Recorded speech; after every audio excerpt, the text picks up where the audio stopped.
Hello, I'm Benjamin Fry, and today we'll be talking about how physical health problems could be in fact related to your nervous system.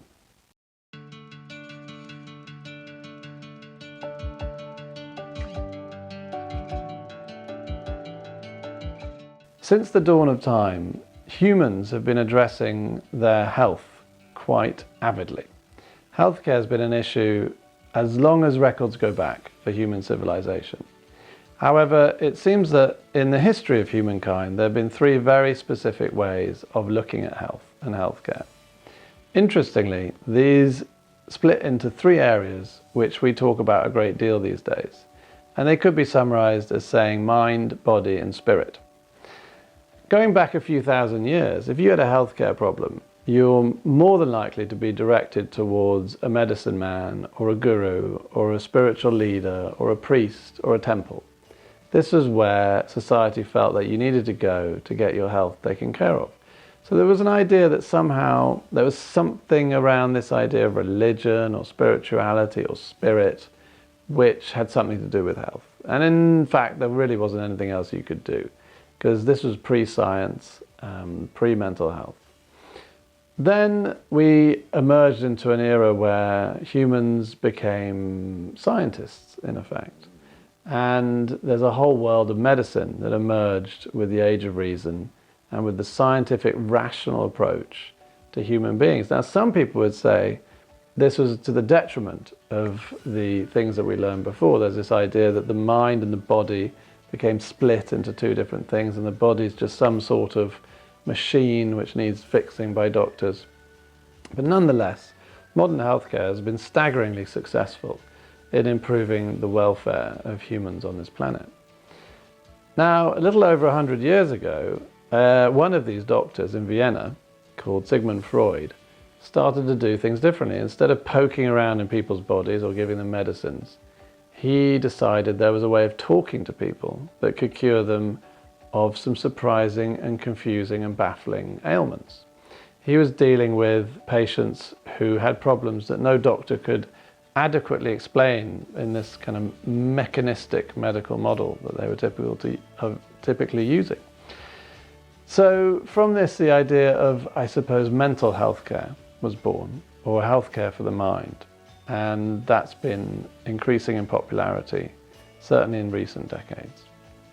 So we have this global view of humans dealing with healthcare, with their mind and their body and their spirit. But there's something that's now emerging through understanding the nervous system that's beginning to make it easier to see that these things aren't necessarily all separate and that there are some unifying factors between them. One of the things that happens for doctors is that they see an awful lot of patients these days who come to them with symptoms of problems that it's kind of hard for them to nail down an explanation for. So typically a doctor will do a battery of tests and hope that the test reveals something. So they might say, I've got a sore stomach, and the doctor will then investigate whether perhaps there's some bacteria in the stomach. Now, if nothing is found, you then get into a territory which doctors call medically unexplained symptoms. So another example is I'm tired all the time, or my joints are aching, or I'm generally feeling lethargic. These are things which it's hard to find a specific cause for. What medicine has been very good at doing is putting symptoms into a basket and collecting them in a way that then people can talk about them. However, even if you call something that's going on in your gut, which is irritating you, irritable bowel syndrome, it doesn't necessarily help you understand what the problem is. It just tells you that you're having similar symptoms to those reported by other people, and this is the name that doctors give to it. So you begin to see that in physical medicine, there are basically two categories of problem. There's the problem which you could say is created by an obvious cause, such as, for example, a cancerous growth in the body. You can find it, you can see the effects of it, they fit with the symptoms, it seems very obvious what's going on. And then there are these other problems, which are called medically unexplained symptoms, which doctors can't really do very much with very successfully. These problems are kind of the bane of GPs' lives, of doctors' lives, because patients come back with the same problem over and over again, and they complain that they get very little help.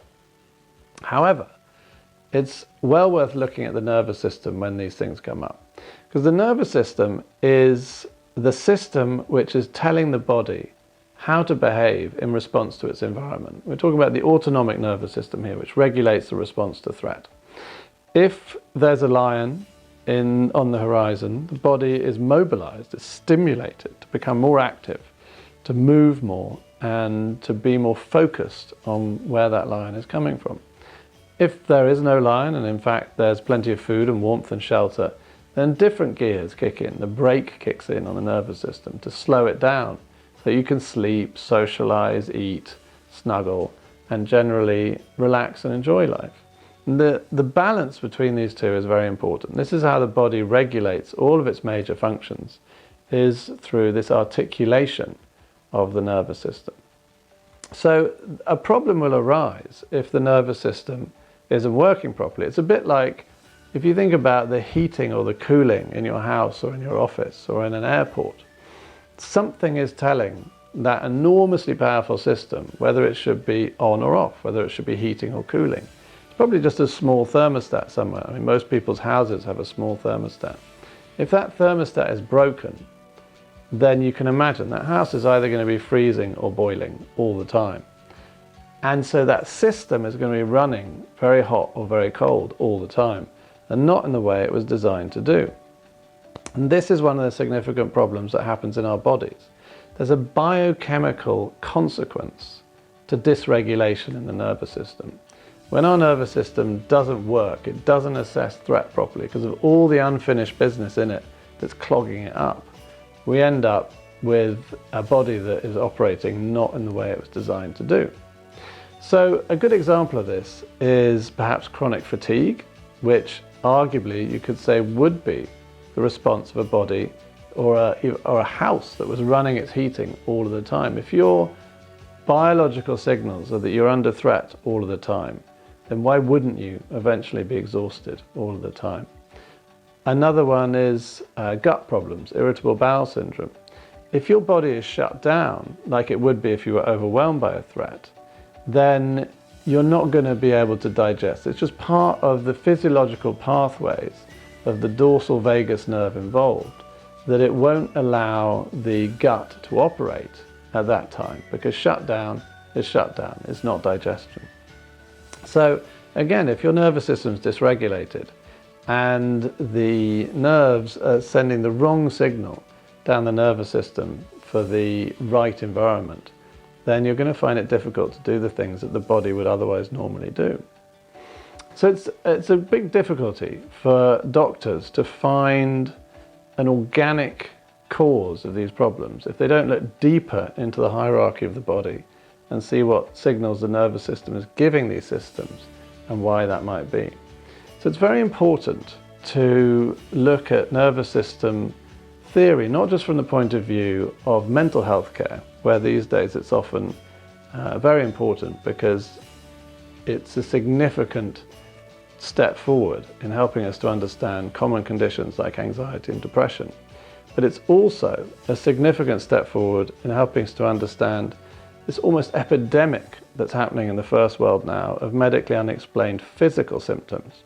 And often we find that when people come to talk to us about their mental health, they actually don't bring up lots of things that are happening for them physically because they think this isn't the place to talk about it. This is not my doctor, this is my psychotherapist or my psychologist.